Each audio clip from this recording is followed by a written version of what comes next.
नमस्ते दोस्तों, स्वागत है आपका हमारे चैनल एसटीएच में। आज हम आपको सेहत से जुड़े 10 सवालों का जवाब देने की पूरी कोशिश करेंगे। तो चलिए स्टार्ट करते हैं। सवाल नंबर 1, चाय के साथ रोटी खाने के क्या नुकसान होते हैं? दरअसल ब्रेकफास्ट में चाय के साथ रोटी खाना स्वास्थ्य के नज़रिए से बहुत ही नुकसानदायक है, क्योंकि दोनों को एक साथ खाने से पूरा पोषण नहीं मिलता है। सुबह उठकर ऐसा खाना खाना चाहिए जिससे कि दिन भर शरीर को पूरी ऊर्जा मिल सके। नाश्ते में ऐसा डाइट होना चाहिए जिससे कि प्रोटीन और कार्बोहाइड्रेट्स की भरपूर मात्रा शरीर को मिल सके। लेकिन चाय और रोटी खाने से कैल्शियम, आयरन और कार्बोहाइड्रेट्स कुछ भी नहीं मिल पाता है। इसके अलावा कैफीन युक्त चाय पीकर दिन की शुरुआत करना सेहत के लिए हानिकारक साबित होता है। वैसे तो कुछ भी खाने के साथ चाय पीना सही नहीं होता है, क्योंकि चाय के साथ रोटी या चपाती खाने पर आयरन यानी कैल्शियम शरीर सोख नहीं पाती, जिसके कारण इस तरह के नाश्ते से शरीर को ऊर्जा और पोषणता न के बराबर मिलता है। सवाल नंबर 2, ब्लड प्रेशर के मरीजों को क्या खाना जहर होता है? दरअसल ब्लड प्रेशर के मरीजों को कई चीज़ों से परहेज करना चाहिए। जैसे आइसक्रीम का टेस्ट हर उम्र के लोगों को पसंद आता है। इसका नाम सुनते ही कई लोगों की दाल टपक जाती है। लेकिन जो लोग हाई ब्लड प्रेशर के शिकार हैं उनके लिए यह जहर की तरह है। इसके अलावा भारत में 70% से ज़्यादा लोग नॉनवेज खाने का शौक़ रखते हैं। इससे प्रोटीन की ज़रूरत तो पूरी हो जाती है, लेकिन ब्लड प्रेशर के मरीजों के लिए मीट मुसीबत का सबक है। इससे बीपी बढ़ जाता है। इसके साथ ही पिछले कुछ दशकों में भारत में पिज़्ज़ा खाने का चलन काफ़ी ज़्यादा बढ़ा है। इसमें नमक की मात्रा ज़्यादा होती है।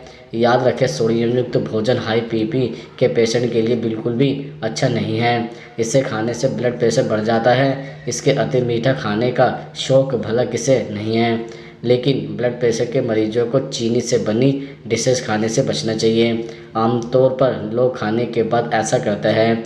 यह बीपी के पेशेंट के लिए काफ़ी नुकसानदेह है। इसके अलावा भारत में भले ही चाय का सेवन काफ़ी ज़्यादा किया जाता है, लेकिन यहाँ कॉफ़ी के शौकीनों की भी कोई कमी नहीं है। कुछ लोग नाश्ते के वक्त से लेकर शाम में भी इस पेय पदार्थों को पीना पसंद करते हैं। कॉफ़ी में कैफ़ीन मौजूद होता है, जो ब्लड प्रेशर अचानक बढ़ा देता है। इसलिए बीपी पेशेंट को इससे परहेज करना चाहिए।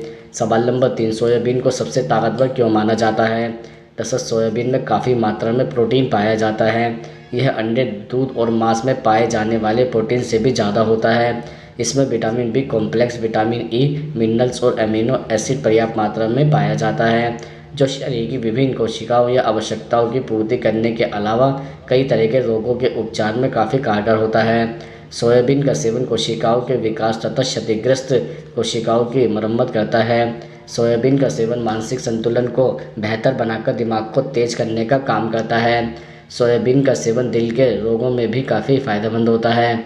सोयाबीन में पाए जाने वाले एंटीऑक्सीडेंट कई तरह के कैंसर रोकने में मददगार होता है। सोयाबीन में पाए जाने वाले पोषक तत्व हड्डियों को मजबूत बनाने का काम करता है। प्रोटीन से भरपूर सोयाबीन का सेवन मेटाबॉलिज्म सिस्टम को दुरुस्त करता है। सवाल नंबर 4, प्रेगनेंसी के समय क्या खाना खतरनाक बन जाता है? दरअसल गर्भावस्था के दौरान अपने खान पान का ध्यान रखना बहुत ज़रूरी होता है। बालों और स्किन के लिए एलोवेरा बहुत अच्छा होता है। यहाँ तक कि एलोवेरा का जूस पीने से कई बीमारियों से बचा जा सकता है। लेकिन हम आपको बता दें कि प्रेग्नेंट महिलाओं के लिए एलोवेरा जूस जहर बन सकता है। गर्भावस्था में एलोवेरा जूस लेने से पॉल्विक हिस्से से ब्लीडिंग हो सकती है। इसलिए बेहतर होगा कि आप प्रेगनेंसी की पहली तिमाही में एलोवेरा जूस का सेवन न करें। इसके अलावा गर्भपात का कारण बनने वाली चीज़ों में पपीते का नाम सबसे ऊपर आता है। हरा और अर्धपका पपीता एंजाइम से युक्त होता है, जिससे गर्भाशय में संकुचन पैदा हो जाता है और गर्भपात हो सकता है। इसलिए कंसीव करने के बाद शुरुआती महीने में हरा पपीता नहीं खाना चाहिए। इसके अतिरिक्त गर्भावस्था के शुरुआती महीनों में कच्चा अंडा या इससे बनी चीज़ों को भी खाने से बचना चाहिए। इससे फूड पॉइजनिंग हो सकती है। आप मेयोनीज ना खाएं। अंडे का सफ़ेद और पीला हिस्सा पकाने के बाद प्रेग्नेंट महिलाओं के लिए सुरक्षित होता है। आपको अधपका अंडा खाने से बचना चाहिए। इसके अलावा गर्भवती महिलाओं को 9 महीनों में तेल या तिल के बीज का ज़्यादा सेवन नहीं करना चाहिए। इसे शरीर में मिलाकर खाने से गर्भपात होने का डर होता है। सवाल नंबर 5, सुबह खाली पेट अखरोट खाने के क्या फ़ायदे होते हैं? सुबह खाली पेट अखरोट खाने के कई फ़ायदे हो सकते हैं। जैसे खाली पेट अखरोट खाने से शरीर इसमें मौजूद विटामिन्स, मिनरल्स को पूरी तरह से अवशोषित कर लेता है।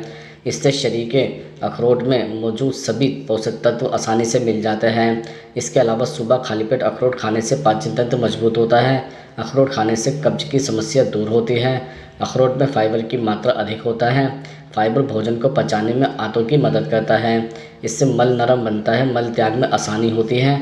इसके साथ ही तनाव, अवसाद और चिंता की वजह से नींद पर असर पड़ता है। आजकल कई लोगों को नींद न आने की समस्या होती है।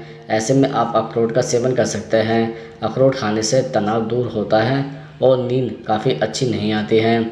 इसके अलावा खाली पेट अखरोट खाने से शरीर की रोग प्रतिरोधक क्षमता तेज होती है। खाली पेट अखरोट खाने से हमारा शरीर अखरोट के विटामिन और मिनरल्स को आसानी से ग्रहण कर लेता है। ऐसे में हमारी इम्यूनिटी तेज़ होती है। खाली पेट अखरोट खाने से ब्रेन पावर भी तेज़ होती है, इससे याददाश्त बढ़ती है। सवाल नंबर 6, फेफड़ों में पानी भरने का क्या संकेत दिखाई देता है? दरअसल फेफड़ों में पानी भरने की स्थिति को मेडिकल इमरजेंसी माना गया है, जिसके लिए तुरंत उपचार की ज़रूरत होती है। समय पर सही इलाज नहीं मिलने से पीड़ित की मौत भी हो सकती है।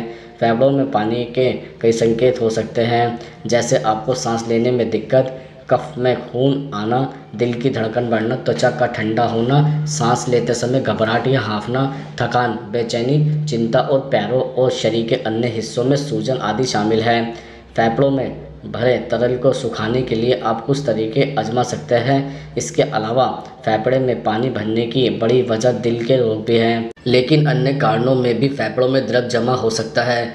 निमोनिया, कुछ विषाक्त पदार्थों के संपर्क में आना, कुछ तरह की दवाएं, छाती की दीवार पर आहत और ऊंचाई पर चढ़ना या एक्सरसाइज करते समय भी फेफड़ों में पानी जा सकता है। सवाल नंबर 7, वजन को तुरंत कम करने का घरेलू तरीका क्या है? दरअसल वजन घटाने में दालचीनी कारगर मानी जाती है। इस मामले में शक्तिशाली एंटीबैक्टीरियल तत्व पाए जाते हैं जो वजन घटाने में मददगार साबित होता है। दालचीनी में कई औषधीय गुण पाए जाते हैं जो मेटाबॉलिज्म सुधारने में सहायक होता है। साथ ही इसके इस्तेमाल से पेट लंबे समय तक भरा रहता है। इसके अलावा वजन कम करने में नींबू भी मददगार है। भोजन के जरिए लोगों के शरीर में कैलोरी जाती है। जब बॉडी दैनिक रूप से इतने कैलोरीज को खर्च नहीं कर पाती तो एक्स्ट्रा कैलोरी फैट के रूप में जमा हो जाती है। इससे शरीर का वजन बढ़ जाता है। नींबू में कैलोरीज की मात्रा बेहद कम होती है, ऐसे में इसका सेवन फ़ायदेमंद है। साथ ही यह मेटाबॉलिज्म को भी बेहतर करता है। इसके अतिरिक्त आंवले का सेवन शरीर में मौजूद विषैले पदार्थों को बाहर निकालने में मदद करता है। इसके साथ ही यह वजन घटाने की प्रक्रिया को भी आसान बनाता है। पेट को लंबे समय तक भरा रखने में सेब का सिरका मददगार माना जाता है। शरीर से फैट और चर्बी की मात्रा को कम करने में भी यह मदद करता है। आप 1 गिलास पानी में 1 चम्मच सेब का सिरका और 1 चम्मच नींबू का रस मिलाकर इसका सेवन करें। कुछ ही हफ्तों में आपको असर दिखने लगेगा। सवाल नंबर 8, घुटनों का दर्द खत्म करने के लिए कौन सा तेल लगाएं?